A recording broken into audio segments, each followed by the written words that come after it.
मैं बहुत गरीब थी। जब मैं 20 साल की हुई तो मेरे भाई ने मेरी शादी गूंगे लड़के से कर दी। शादी के बाद गूंगा मुझे एक झोपड़ी में ले गया। सुहाग रात की रात जब गूंगा मेरे पास आया तो उसे देखकर मेरे कदमों से ज़मीन निकल गई। वह लड़का तो हमारे मोहल्ले में एक गूंगा लड़का आता था जिस पर पूरे मोहल्ले की औरतें मरती थीं और उससे शादी करना चाहती थी। मैं हैरान थी कि इस लड़के में ऐसा क्या था जो मोहल्ले की सब औरतें उसकी दीवानी थीं। फिर मेरे साथ कुछ ऐसा हुआ, मेरी शादी उस गूंगे लड़के से हो गई। उस रात गूंगा कमरे में आया तो उसे देखते ही मैं चक्कर खाकर गिर पड़ी, क्योंकि वह तो आज फिर मैं अपने कमरे में दरवाज़ा बंद करके ज़ोर-ज़ोर से रो रही थी। मेरे रोने की आवाज़ बाहर मेरी माँ तक जा रही थी। मेरी माँ रोने की आवाज़ सुनकर मेरे कमरे का दरवाज़ा खटखटा रही थी कि सोनम बेटा दरवाज़ा खोलो और हमारी बात सुनो। मैं माँ की बात कैसे मानती, क्योंकि माँ और भाई मिलकर मेरी शादी मुझसे 15 साल बड़े 3 बच्चों का बाप से कर रहे थे। मेरी अभी उम्र ही क्या थी, मैं अभी 20 साल की थी। उन्हें इतनी जल्दी थी। मैं मेरे पापा के बाद भाई पर इतना बड़ा बोझ बन गई थी कि जल्द से जल्द बोझ उतारने की कोशिश कर रहे थे। मैं मेरी माँ को रो रो कर बहुत बार समझाया था, पर मेरी माँ भाई की ही साइड ले रही थी। कहने लगी लड़का काफ़ी अमीर है, तुम वहाँ पर बहुत खुश रहोगी। वह भाई का बहुत अच्छा दोस्त था। उसकी बीवी का देहांत 4 साल पहले एक रोड हादसे में हो गया था और वह अपने छोटे बच्चों के लिए शादी करना चाहता था। वह अपनी बीवी से बहुत प्यार करता था। उसकी दूसरी शादी करने का कोई शौक़ नहीं था। बस वह अपने बच्चों के लिए एक आया लाना चाहता था जो उसके बच्चों को संभाल सके। भाई और मेरी माँ सिर्फ उसकी दौलत देखकर लालच में आ चुके थे कि अगर मैं शादी करूँगी तो सारी दौलत मेरी माँ और भाई को लाकर दे दूँगी।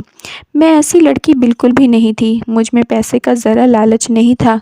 मैं उसके साथ शादी करना भी नहीं चाहती थी, क्योंकि मैं अपने कॉलेज के एक लड़के संदीप से बहुत प्यार करती थी और उससे शादी करना चाहती थी। भाई को भी संदीप के बारे में मालूम था, पर संदीप भाई को बिल्कुल भी पसंद नहीं था। भाई और मेरी माँ को मैंने संदीप के बारे में बता दिया था कि मैं शादी करूँगी तो सिर्फ संदीप से ही करूँगी, पर भाई इस बात को मान ही नहीं रहे थे। वह कहते थे मैं तुम्हारी शादी अपने दोस्त से ही करवाऊँगा। आज फिर से भाई ने अपने दोस्त से शादी की बात चलाई तो मैंने दरवाज़ा बंद करके खुद को मारने की कोशिश की। मेरी चीख से हमारे मोहल्ले की काफ़ी औरतें जमा हो गईं और तमाशा देखने लगीं। मैंने अच्छा तमाशा बना दिया था, इसलिए मेरी माँ कमरे में आ गई और मुझे ज़ोरदार थप्पड़ मार दिया। मैंने मेरी माँ को कहा कि आप जितना चाहें मुझे मारें, पर मैं आप लोगों की बात कभी भी नहीं मानूंगी। मैं शादी करूंगी तो सिर्फ संदीप से ही करूंगी। मेरी माँ मेरी ज़िद देखकर हार गई और मुझे कहा आज ही संदीप को बुला लो और चुपचाप शादी करके यहाँ से चली जाओ। मैं तुम्हारी शादी धूमधाम से नहीं कर सकती। तुम जो मनमानी की हो, मेरी और अपने भाई की इज्जत नहीं रख सकती, तो हमें भी तुम्हारी कोई ज़रूरत नहीं है। मैं आज तुमसे सारे नाते ख़त्म करती हूँ। आज से मैं तुम्हारी माँ नहीं हूँ और ना ही तुम मेरी बेटी हो। मेरे घर से विदा होकर चली जाओ और आइंदा कभी भी मेरा दरवाज़ा पलट कर ना देखना। मैं सोच लिया आखिर लड़कियों को भी अपनी पसंद की शादी करने का हक है। मैंने यही सोचकर संदीप को बुला लिया। मेरे घर वाले मान गए। कुछ वक्त के बाद खुद ही नाराज़गी भी ख़त्म हो जाएगी। बस एक बार संदीप से मेरी शादी हो जाए। मेरी माँ ने भाई से भी बात कर ली तो भाई ने भी अपना रिश्ता मुझसे ख़त्म करने का फ़ैसला कर लिया और कहा कि जल्द से जल्द अपने आशिक को बुला लो और हमारे घर से विदा होकर चली जाओ। मैं संदीप को फ़ोन किया तो संदीप ने कहा मैं अपने घर वालों को मनाने की कोशिश कर रहा हूँ। जैसे ही मेरे घर वाले मान जाएंगे तो मैं इनको लेकर तुम्हारे घर आ जाऊँगा और हम शादी कर लेंगे। इस बात को 4 दिन गुजर गए, पर संदीप के घर वाले ना माने। भाई ने भी अपने दोस्त को इनकार कर दिया था। मेरी बहन शादी के लिए नहीं मान रही। तुम कहीं और लड़की देख लो। अभी मुझे संदीप की चिंता खाए जा रही थी। पता नहीं संदीप मुझे धोखा तो नहीं दे रहा। अगर संदीप ने मुझे ऐसा किया तो मैं अपनी माँ और भाई से नज़रें नहीं मिला पाऊँगी। मुझे अपने प्यार पर पूरा यकीन था जो अब टूटा हुआ नज़र आ रहा था। 2 दिनों के बाद संदीप का नंबर मिलाया तो नंबर बंद जा रहा था। मुझे डर लगने लगा। मैंने अपने सभी दोस्तों को कॉल करके संदीप के बारे में पूछा, जिन जिन को मेरे और संदीप की मोहब्बत के बारे में पता था, पर सभी लोग संदीप के बारे में नहीं जानते थे। संदीप ने मुझे हमेशा मना कर रखा था कि तुम कभी भी मेरे घर पे फ़ोन नहीं करोगी, चाहे कुछ भी हो जाए। पर इस बार मैं बहुत ही मजबूर हो गई थी। मुझे अब संदीप के घर का नंबर मिलाना ही पड़ा। जैसे ही मैं संदीप संदीप के घर कॉल की तो उसकी माँ ने कॉल उठाई और मैं उनसे संदीप के बारे में पूछा तो वह कहने लगी कि तुम कौन हो। मैंने उनको बताया कि आंटी मैं सोनम बात कर रही हूँ, मुझे संदीप से बात करनी है।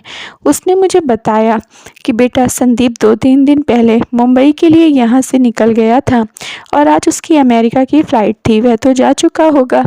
मैं संदीप की माँ से कहा कि संदीप अमेरिका क्यों गया है, उसने तो मुझे कोई भी खबर नहीं किया था कि उसका जाना अचानक कैसे हो गया, क्या कोई ज़रूरी काम था। तो संदीप की माँ ने मुझे बताया कि संदीप नौकरी करने के लिए चला गया है। मेरा दिमाग काम करना छोड़ दिया। संदीप ने मुझे इतना बड़ा झूठ बोला। मैं अपने घर वालों को मनाने की कोशिश कर रहा हूँ। जैसे ही मेरे घर वाले राजी हो जाएंगे मैं तुम्हारे घर उनको लेकर आ जाऊँगा और हम फ़ौरन ही शादी कर लेंगे। वह अमेरिका जाने की तैयारी कर रहा था, इसलिए बात को टाल मटोल कर रहा था। मैं टूट कर बिखर गई थी। संदीप ने मेरी मोहब्बत का मजाक बना लिया था। मैं अपनी माँ और अपने भाई को क्या मुंह दिखाऊंगी। अभी यह सोचकर मुझे बहुत ही डर लग रहा था। मैं संदीप के धोखे के बारे में सोचकर दिन रात रोती रहती थी, क्योंकि मेरे पास रोने के अलावा कुछ भी नहीं था। भाई ने मेरी पढ़ाई भी छुड़वा दी थी, क्योंकि मैं संदीप से हमेशा होटल कैफ़े वगैरह में मिलती रहती थी। पड़ोस की एक आंटी से माँ को यह बात पता चल गई कि संदीप देश छोड़कर चला गया है, उसने मुझे धोखा दिया है। मुझे नहीं मालूम था कि संदीप मेरे साथ ऐसा क्यों किया। मैं जाकर अपनी माँ से कहा संदीप ने मुझे धोखा दे दिया है, अब आप लोग जहाँ भी चाहेंगे मैं शादी करने के लिए तैयार हूँ। मेरी माँ ने मेरे गाल पर एक ज़ोरदार तमाचा दे मारा कि तुमने धोखेबाज के चक्कर में मेरी और अपने भाई की इज्जत मिट्टी में मिलाई। तुमने हमें किसी काबिल नहीं छोड़ा। तुमने जिस तरह अपनी और मेरी बदनामी करवाई है पूरे मोहल्ले में, अब कहीं से भी तुम्हारा रिश्ता नहीं आएगा। अगर तुम्हारे भाई को यह पता चलेगा कि संदीप देश छोड़कर चला गया, तब पता नहीं क्या होगा। जैसे ही भाई घर आया तो मेरा दिल डर के मारे ज़ोरों से धड़कने लगा। मेरी माँ जाकर जैसे ही भाई के सामने कहा सोनम के लिए और जगह रिश्ता देखना शुरू कर दो, संदीप देश छोड़कर भाग गया है। भाई बोल रहे थे कि मुझे तो पहले दिन से ही पता था कि वह लड़का ठीक नहीं है, पर आप लोगों ने मेरी एक ना मानी। मैं अपने दोस्त के साथ रिश्ता करना चाहता था, तब आप लोग नहीं माने। अब मेरा आप लोगों से कोई रिश्ता नहीं है, जहां आप लोग चाहें रिश्ता करो। भाई गुस्सा होकर इस वक्त घर से बाहर निकल गया। मेरी माँ भी रोने बैठ गई। वह लोग मुझे अपनी जिम्मेदारी नहीं बल्कि बोझ समझकर अपने सर से उतारना चाहते थे। मुझसे गलती हुई थी कि मैं संदीप को पसंद किया था, पर मुझसे कोई गुनाह तो नहीं हुआ था जिसकी मुझे इतनी बड़ी सज़ा दे रहे थे। एक दिन हमारे दरवाजे पर एक गूंगा लड़का आया। उसने आकर ज़ोर ज़ोर से दरवाज़ा बजाना शुरू कर दिया। जैसे ही दरवाज़ा खोला तो वह इशारों से खाना मांग रहा था और मैं इस वक्त अपने लिए खाना लेकर बैठी थी। मैंने वह खाना उस लड़के को दे दिया और सोचा कि शायद भगवान मेरे पुण्य से खुश हो जाएं और मेरे लिए कोई रिश्ता भेज दें। मैंने उस लड़के से कहा कि तुम बहुत ही नौजवान और खूबसूरत हो और मेरे लिए दुआ करो कि भगवान मेरी दुआ को सुन ले। उसने मुझे इशारों से कहा ठीक है, मैं तुम्हारे लिए दुआ करूँगा। मैं उस लड़के की बात कर ही रही थी, तब हमारे मोहल्ले की एक लड़की जिसके साथ मैं अपने दिल की हर बात शेयर कर लिया करती थी, वह सामने अपने दरवाजे पर खड़ी सब्जी वाले से सब्जी ले रही थी। मुझे उस लड़के से बातें करते देखकर उसी वक्त मेरे दरवाजे तक आ गई और कहने लगी कि सोनम क्या बात है। मैंने कहा कुछ नहीं रानी, बस इस बेचारे गूंगे से दुआ करवा रही हूँ। ऊपर वाले ऐसे लोगों की दुआ जल्दी सुनते हैं। रानी को संदीप के बारे में सब कुछ मालूम था और उसको मेरे घर के माहौल का भी पता था। रानी मेरे भाई को बहुत पसंद करती थी और मेरे भाई से शादी करना चाहती थी। वह मेरे पास बैठने के लिए आ जाती थी ताकि किसी न किसी बहाने भाई को देख सके। जब वह गूंगा लड़का वहाँ से चला गया तो रानी मुझसे कहने लगी सोनम क्या सोच रही हो। मैं रानी से कहा मैं यही सोच रही हूँ कि मेरी प्रार्थना जल्दी सुन ली जाए। रानी ने कहा सुनेगा ज़रूर, क्योंकि यह बेचारा गूंगा है और कितना खूबसूरत नौजवान है। तुम्हें पता है सोनम, मोहल्ले की आधी लड़कियां इसको देने के बहाने से भीख लेकर आती हैं। यह लड़का हर शनिवार को इस मोहल्ले का चक्कर लगाता है और सारी लड़कियां इसको देखने आ जाती हैं। हम दोनों आपस में बातें कर ही रहे थे कि जब भाई मोटरसाइकिल पर आए और हम दोनों को दरवाजे पर खड़ा देखकर गुस्सा होने लगे। मैं अपने घर चली आई और रानी भी भाई को देखते देखते अपने घर के दरवाजे में घुस गई। भाई सीधे मेरी माँ के कमरे में चले गए और मेरी माँ से धीरे धीरे आवाज़ में बातें कर रहे थे। मैं दरवाजे में खड़ी थी ताकि उनकी बात सुन सकूं, पर वे ऐसे बोल रहे थे कि मेरे कान तक कोई आवाज़ नहीं आ रही थी। मैं दिल ही दिल में यही सोच रही थी कि शायद दुआ करवाई है वह पूरी होने जा रही है। मुझे पूरा यकीन था कि भाई मेरे रिश्ते की ही बात कर रहे होंगे। कुछ देर बाद मैं रानी के घर गई थी। जैसे ही मैं रानी के घर से निकली तो पड़ोसियों के दरवाजे पर वह गूंगा लड़का बैठा था, जहाँ पर 4 लड़कियाँ और भी खड़ी थीं। यह देख मैं रानी के घर से जल्दी अपने घर चली गई, क्योंकि मुझे यकीन था कि वह गूंगा लड़का दरवाजे पर चक्कर ज़रूर लगाएगा। आखिर उसकी दुआ जो रंगलाई थी, मैं यही सोचकर लड़के के इंतज़ार में खड़ी थी। जब वह आया तो मैंने उसको पूरे 1000 का नोट थमा दिया और इशारों से कहा, तुम्हारी दुआ का ही असर है, मेरे साथ अच्छा हो रहा है। वह 1000 का नोट देखकर खुश हो गया और मेरे लिए हाथ उठाकर दुआएं मांगता हुआ वहाँ से चला गया। मेरे साथ काफ़ी हद तक अच्छा हो गया था। इस बात को तकरीबन 3 महीने गुजर गए। वह लड़का हमारे घर में ना आया। एक दिन माँ के पास बैठी थी जब मेरी माँ मुझसे शिकायत कर रही थी कि बेटी, आजकल तेरे रिश्ते के लिए तेरा भाई और मैं बहुत परेशान हैं। मेरी माँ की बातें चल ही रही थी कि भाई मेरी माँ के पास कुछ सामान लेकर आया, जिसमें एक लाल जोड़ा और कुछ मिठाई के डब्बे थे। भाई ये सामान आखिर क्यों लाया था? भाई ने माँ से कहा, जल्दी से इसको सोनम को पहना दो और इसको तैयार कर दो।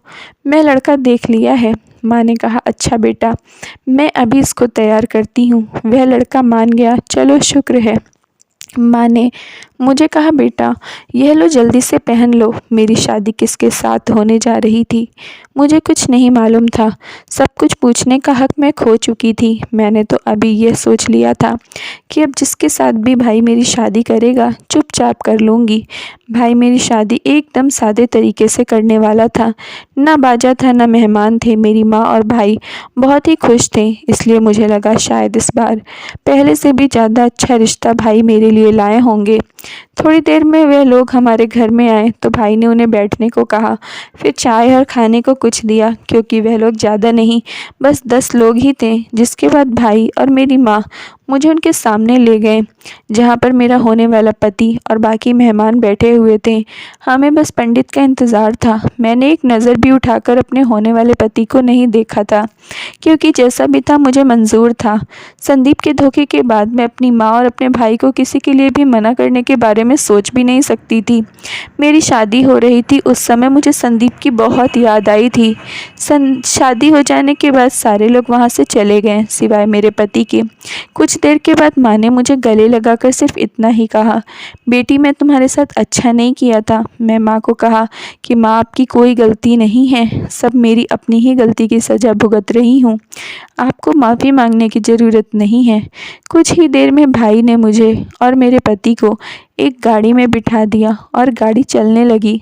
मुझे नहीं मालूम था कि यह गाड़ी कहाँ जा रही है, क्योंकि चलते चलते वह गाड़ी एक सुनसान जगह पर जाकर खड़ी हो गई। मैं सोच रही थी कि गाड़ी यहाँ पर क्यों रुकी है और हम लोग यहाँ पर क्यों आए हैं। मेरा पति गाड़ी से उतरा और कुछ बोले बगैर गाड़ी का दरवाज़ा खोल दिया। मैं गाड़ी से उतरी तो वह मुझे एक झोपड़ी में ले गया, जहाँ पर एक छोटा सा घर था। यह देखकर तो मेरे पैरों तले से ज़मीन निकल गई। मेरे भाई और मेरी माँ ने मुझे झोपड़ी में रहने वाले से शादी किया है। क्या वह लोग मुझसे इतना तंग आ गए थे? मैं अपनी किस्मत पर रो रही थी। इस झोपड़ी में इतना ज़्यादा अंधेरा था कि मुझे वहाँ पर कुछ भी दिखाई नहीं दे रहा था। यह देखकर मेरा पति एक मोमबत्ती और माचिस ले आया और जैसे ही मोमबत्ती जलाई, कमरे में हल्की सी रोशनी हो गई। उस लड़के को देखकर मेरी तो जान ही निकल गई, क्योंकि वह तो वही गूंगा लड़का था जो अक्सर हमारे मोहल्ले में आता रहता था। मैंने एक बार उससे दुआ भी करवाई थी कि मेरी शादी जल्द हो जाए। वही लड़का जिस पर हमारे मोहल्ले की सारी लड़कियां मरती थीं। मैंने उसको देखकर सवाल किया, क्या तुम मेरे पति हो? तो उसने इशारे में कहा कि हाँ, मैं तुम्हारा पति हूँ। और उसने मुझे कॉपी पर लिखकर बताया, जिस दिन तुमने मुझे दुआ करवाने के लिए अपने दरवाजे पर रोका था, उसी दिन तुम्हारे भाई ने हम दोनों को देख लिया था। तुम्हारे भाई ने मुझे तुम्हारा आशिक समझ लिया था।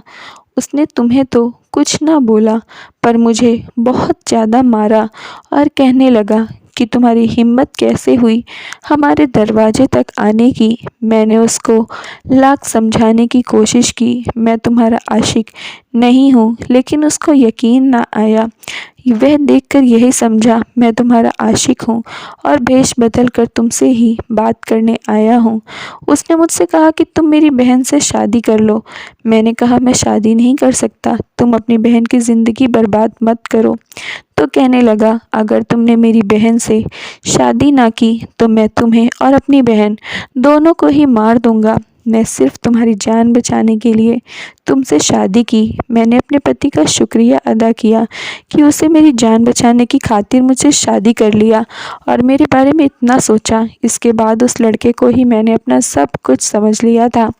मैंने अब सोच लिया था कि मैं ज़िंदगी में कभी भी अपने भाई और अपनी माँ के पास वापस लौट कर नहीं जाऊंगी। कुछ दिनों के बाद मेरी माँ और मेरे भाई मुझसे मिलने के लिए मेरे घर आए थे। मुझे झोपड़ी में देखकर मेरी माँ और भाई दोनों की आंखें भर आई थीं। मेरे घर में कोई भी सहूलियत नहीं थी। मेरी माँ और भाई को एहसास हुआ कि मैं झोपड़ी में नहीं रह पाऊंगी और उनसे बहुत बड़ी गलती हो गई है। मेरी शादी गूंगे लड़के के साथ करवा दी। मेरी माँ ने मुझे वापस अपने साथ ले जाने को कहा। मैं तुम्हें यहाँ नहीं रहने दूंगी। मुझे नहीं मालूम था कि तुम्हारे भाई ने तुम्हारी शादी एक ऐसे लड़के के साथ की है। मेरे साथ वापस चलो। मैं अपनी माँ को इनकार कर दिया कि अब जैसा भी है यही मेरा घर है। झोपड़ी कच्ची ही सही, पर यहाँ सुकून बहुत है। यह मेरा अपना घर है। भाई ने तो इसको मेरा आशिक समझ लिया। मेरी माँ और भाई दोनों मुझसे माफ़ी मांग रहे थे, पर मैं बहुत खुश थी। माँ और भाई दोनों वापस चले गए तो मेरे पति ने मेरा शुक्रिया अदा किया कि तुम मेरे साथ इस गरीब खाने में भी खुश हो। मैं बहुत ही खुशकिस्मत हूँ। एक दिन मेरा पति किसी काम के कारण से बाहर चला गया था। मुझे बाहर से किसी की आवाज़ आई, मैं 3 दिन से भूखा हूँ, मुझे खाना खिला दो। मेरे घर में तो कुछ भी नहीं था क्योंकि मेरा पति शादी के बाद अब मांगना छोड़ दिया था और मजदूरी करना शुरू कर दिया था। जैसे ही मैंने भिखारी की आवाज़ सुनी, रसोई की तरफ गई कि कुछ भी खाने को मिल जाए तो मैं भिखारी को जाकर दे दूं। रसोई में कुछ नहीं था, बस रात की बची हुई कुछ बासी रोटी पड़ी थी। मैंने उसे प्लेट में रखकर दरवाजे पर चली गई। जैसे ही दरवाज़ा खोला मेरी जान निकल गई, क्योंकि भिखारी कोई और नहीं बल्कि संदीप था।